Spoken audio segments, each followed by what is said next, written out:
भगवान मैंने सुना है ऐसा कि ध्यान में एक ऐसा क्षण भी आता है कि आप खुद ही नहीं रहते हो और आप ध्यान में चले जाते हो और आपको पता भी नहीं रहता कि आप ध्यान में हो और फिर कुछ टाइम बाद फिर आप उस ध्यान से बाहर आ जाते हो।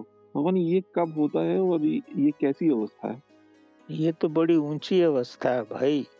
जब इस अवस्था में आप आते हो तो आप समय से ऊपर हो जाते हो।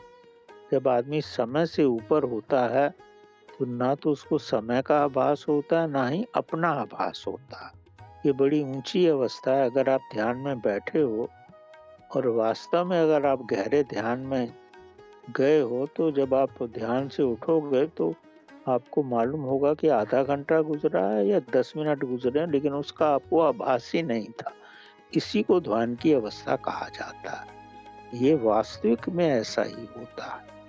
इसमें कोई दो राय नहीं, ये बिल्कुल ठीक।